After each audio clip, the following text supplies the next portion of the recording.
김대성 목사의 100가지 한국 교회사 이야기.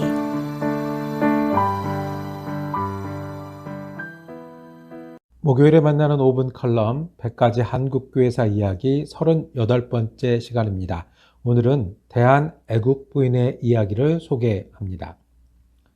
동유럽에서 전쟁이 일어나고 상대적으로 작은 우크라이나 국민들이 결사항전을 할 때 교포들을 위한 웹사이트에서 올라온 질문이 있었습니다. 전쟁이 나면 여러분은 귀국해서 재입대하실 건가요? 대답은 반으로 나뉘었습니다. 조국을 위해 싸우겠다는 청년도 많았고 이미 떠난 지 오랜 한국을 위해서 싸우는 것이 실익이 있겠는지를 반문하는 의견도 많았습니다. 사랑이 자신을 기꺼이 내어주는 것이라면 나라를 사랑하는 애국의 비슷한 말은 희생일 것입니다. 그래서 우리나라는 위기를 만날 때마다 희생하는 이들로 인해서 다시 힘을 얻곤 했습니다. 정말 애국자들이 힘을 합해야 했던 시절인 3.1운동 때에도 말과 힘에는 부족하였지만 희생하는 일에는 뒤지지 않았던 여성들이 있었습니다. 대한애국부인회는 그 많은 애국단체 중에 지금까지 우리에게 알려진 몇 안 되는 귀한 이름 중 하나일 겁니다. 1년여의 짧은 기간 동안 애국이 희생임을 보여주었습니다. 1919년 3.1운동 이후 곧이어 4월에는 중국 상하이에서 대한임시정부를 수립했습니다. 임시정부는 국내 연락망을 가지고 명령을 전하고 보고를 받으며 군비와 군수품을 조달하는 연통제를 실시하였습니다. 이 일에 특히 서북 지역에서 적극적으로 참여했는데 이 지역이 기독교 사상으로 인해서 민족의식과 시민정신이 발달되어 있었기 때문이었습니다. 특히 여성들의 활약이 두드러졌습니다.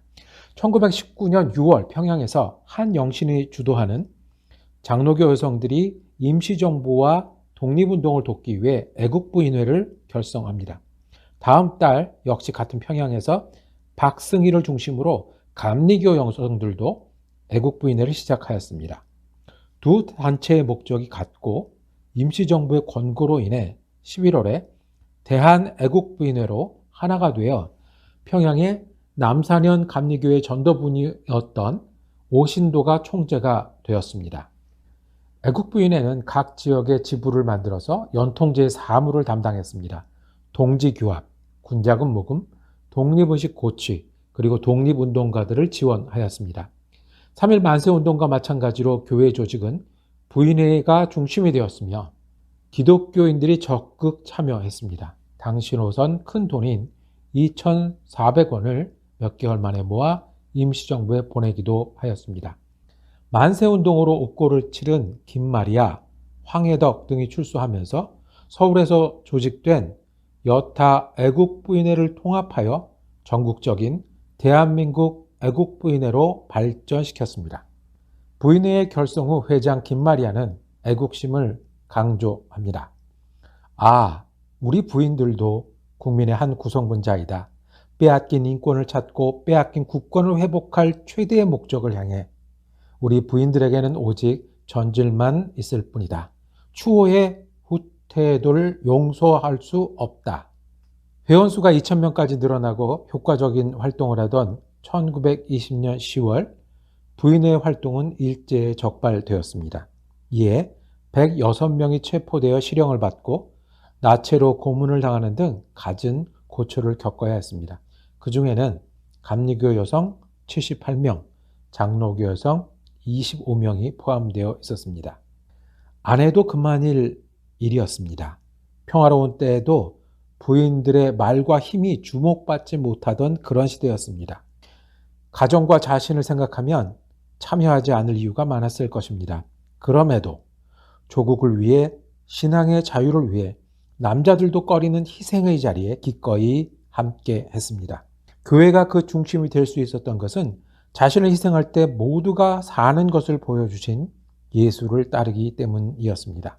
그 신앙은 민족을 위해서 실천하는 희생으로 나타났습니다. 여러 전쟁의 소식을 계속 들으며 조국을 다시 한번 가슴에 담습니다.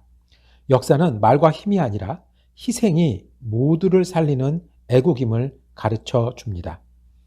약한 자들이 더 강한 진리를 신앙에서 배운 애국 부인의, 애국 남성의, 애국 청년의 역사가 우리에게 소중한 이유입니다. 지금까지 사랑 커뮤니티 교회를 섬기시며 매코믹 신학교 겸임 교수인 김대성 목사의 100가지 한국교회사 이야기였습니다.